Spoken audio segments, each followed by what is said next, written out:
Bale ber, Gesen legea. Azalpenarekin hasi baino orinago, gauza batzuk azaldu nahi ditut. Bideo honetan ez dut azalduko zer den entalpia, bale? Ez dut azalduko erreakzio bat endotermiko edo exotermikoa den, eta guzti hori. Hori beste bideo baten azalduko dut. Ze bideotan, espontaneitatearen bideoan. Azkenean, zertarako kalkulatzen dugu entalpia? Jakiteko erreakzio bat espontaneoa den, edo ez den, edo berezkoa den, edo berezkoa ez den, jakiteko. Baita ere, kalkulatzen dugu entropia, eta, temperaturak afektatzen du, ezta? Gauza da, entalpia, entropia eta temperatura espontaneitatearen bideoan azalduko dut. Beraz, zer egingo dugu bideo honetan? Entalpia kalkulatzeko 3 modu daude. Bat, Gesen legea, orain ikusiko duguna, beste bat, loturen energia, eta beste bat, formazio entalpia. Gesen legea esan dudan modura, orain azalduko dut. Beste bat, lotura entalpiari bideo bat egingo diot, bale? Nola lotzen diren molekulak haien artean, ze energia duten, loturak apurtu, sortu, horri bideo bat egingo diot. Eta, 3. modua, formazio entalpia ez dut azalduko oso erreza delako. Azkenean, ariketak entalpia batzuk emango dizkigu, eta guk egin behar duguna da produktuen entalpiak ken erreaktiboen entalpiak. Hori oso erreza da, horri ez diot bideo bat egingo. Beraz, oraingoan, Gesen legea. Goazen. Azalduko dut nola agertu daitekeen ariketa bat guk Gesekin kalkulatzeko. Ariketak eman aldizkigu erreakzio batzuk. Hemen ikusten dituzuen erreakzioak adibidez.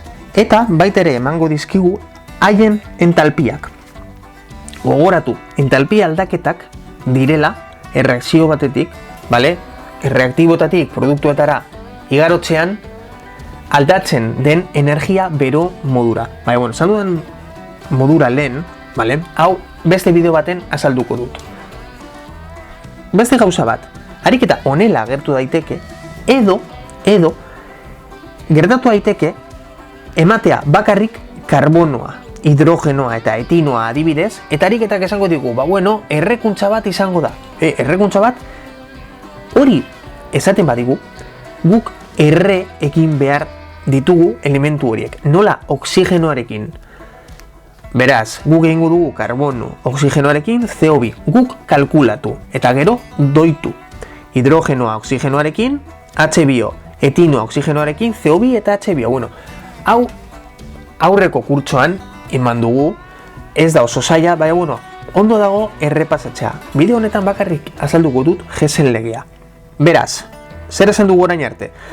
Ariketak eman ahal dizkigula erreakzioak ja eginda, edo egin gabe guk egiteko. Eta baita, haien entalpiak, erraztuko dizkigula. Hori esan da, ariketak ere beste erreakzio bat emango digu. Zertarako? Entalpia hauekin honen entalpia kalkulatzeko. Guk entalpia hauetan oinarrituta kalkulatuko dugu honena. Nola? Guazan pizkanaka. Ze elementu, edo ze parte arkitzen ditugu gure erreakzioan. Esaten dudan gure erreakzioa da hau, kalkulatu behar duguna. Daukagu karbonoa, daukagu hidrogenoa eta daukagu etinoa. Guk bilatu behar ditugu banan hauek goiko erreakzioetan. Az gaitezen karbonotik. Karbonoa erreaktiboetan agertzen zaigu, ezta? Eta non daukagu goiko erreakzioetan? Lehenengokoan. Hor, beraz, karbonoa dago erreaktiboetan, erreakzio hau bardin utziko dut. Ez dut lekuz aldatuko, gero azalduko dut hau hobeto, Aldaketa guztiak beti egiten dira hauetan. Ez hemen, hau berdin utzi, hauek aldatu. Beste puntu bat, zer daukat hemen karbonoaren aurrean? Bi zenbakia, ezta?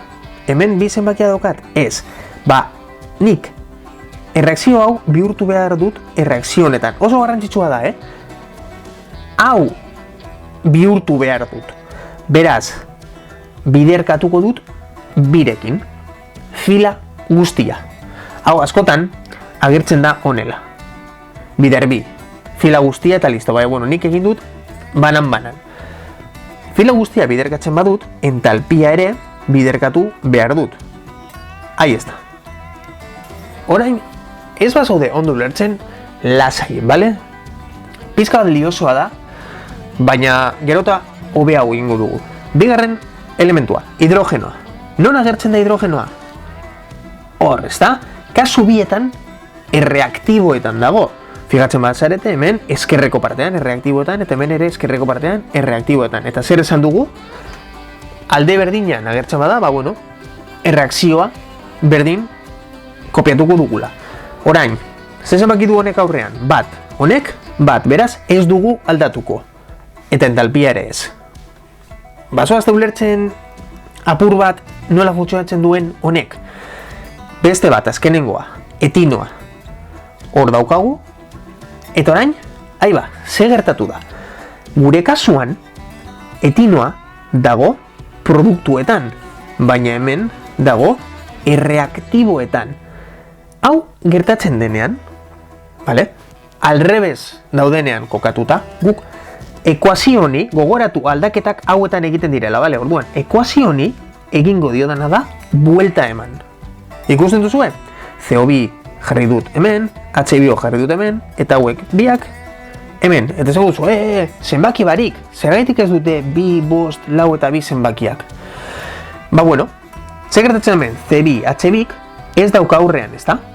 Eta hemen, 2 zenbakia dago, eta zer esan dugu, hauek aldatu behar direla, hau emateko.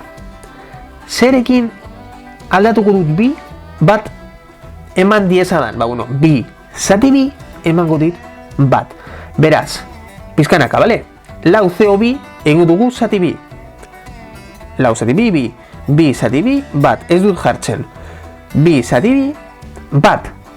Bost zati 2 emango du bost zati 2. Bale? Aldatu behar ditugu hauek, hau emateko. Bale, geldituko naiz, gauza bat azaltzeko. Eukin kontuz honekin, bale? Ez da oso zaila, baina liatu gaitezke. Zer esan nahi dut honekin, a ber. Guk ditugu erreakzio batzuk, ezta? Eta kalkulatu behar dugu beste bat, azpian daukaguna. Ba, bueno, aldaketa guztiak hasierako erreakzioan egingo ditugu, erreakzioetan egingo ditugu, bale? Beti. Karbonoa badago produktuetan, eta goian badago produktuetan, ondo. Urrengo pausua, ze mol edo zenbat mol ditu gurea, guk kalkulatu nahi dugunak, ba, bost badauka eta goikoa zer ere ez, ba, bidakatuko dugu bostekin adibidez. Kontuz horrekin, erreaktiboetan, produktuetan, ba, bueno, buelta eman beti hasierako erreakzioei. Hau esan da, guazen gauza bat ikustea, azkenean, mugimendu guzti hauek entalpiei erasaten die, eta horrekin kalkulatuko dugu. Zati 2 egin dudanez, orduan fila guztia, entalpia ere zati 2 egin beharko dut, baina fijatu gauza baten. Ekiten dut zati 2, baina ikurra aldatu egin diot. Ikusten duzu, ezta? Ikurra aldatuta dago, zergaitik. Ba, bueno, erreakzioni buelta eman dio dalako. Igaro dudanez, produktuetatik erreaktiboetara, ba, entalpiari ere ikurra aldatuko diot. Behin hori ondo ulertuta, jakingo duzue Hesen legea egiten. Hau da garrantzitsuena, bale?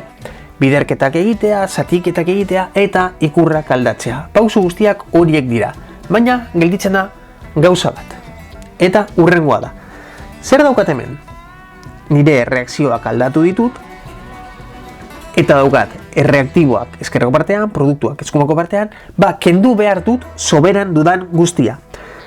Hemen karbonoa daukagu, ezta? Hemen hidrogenoa eta hemen etinoa. Ba, elementu horiek ez ditut soberan. Beste guztia, bai. Adibidez, CO2 erreaktiboetan, CO2 produktuetan, ezta? 2 eta 2. Kantitate berdina dago? Bai. Beraz, kendu. Beste bat, esan dugu karbono eta hidrogenoa ez, oksigenoa. Ez da agertzen hemen, beraz, oksigenoarekin, 2 gehi erreaktiboetan daudelako, bale? Totalean 2 gehi 0,5, 2,5, bost zati 2, 2,5. Hemen produktuetan oksigenoa bakarrik agertzen zaigu azkeneko erreakzioan, ezta? Ba, 2,5 eta 2,5 kanpora. Gelditzen da bakarrik hidrogenoa erreaktiboetan, hidrogenoa produktuetan. Bat. Eta kendu egingo dugu. A ber, hemen arazo bat egon da, eta gaza eta likidoa ez ditut jarri. Baina, bueno, ez dakit zergaitik, kopeak eran enaiz fijatu, ariketa berdina da, arazo barik. Hau eginda, bi karbono, hidrogenoa eta etinoa jarriko ditut azpian. Berdina da, ariketak eskatzen zidana eta nik kalkulatu duana, bai, ezta, beraz, ondo egiten ari naiz ariketa. Nola kalkulatuko dut entalpia? Oso erraz. Hau, kenau, gehiago, errespetatu ikurrak, hartu kalkulagailua eta kalkulatu. Esan behar dut orain, endotermikoa edo exotermikoa den. Orderako fijatuko naiz ikurrean. Ikurra positiboa bada, izango da endotermikoa, beroa zurgatzen duelako. Eta negatiboa da, izango da exotermikoa. Hau, beste bideoten azalduko dut hobeto. Eta listo, hau da Hesen legeari buruz ikasi behar genuen guztia. Ikusi duzu ez dela oso zaila, baina oso erraza da txarto egitea. Ez dut egin zatibi, ez dut entalpia aldatu, ez diot ikurra aldatu. Egin ariketa batzuk eta ikusiko zuen nola geroz eta errezago egingo den. Beste bideo bat daukat prestatuta Hesen legeari buruz. Eta, bueno, esan dudan modura espontaneitateari buruz, baina, bueno, urrengoa, reprodukzio listan jarriko dudana, urrengo bideo izango da entalpia kalkulatzea, baina energia loturekin. Hau, antzekoa da, baina, bueno, ikusiko dugu, bale? Hau esan da, daukazue bideo bardina Hasi Akademia kanalean, erderaz, jarrai nazakezue TikToken, Instagramen, eta, bueno, batez ere, YouTube, suscribitu, komentatu, eta, bueno, urrengoa gaude. Agur!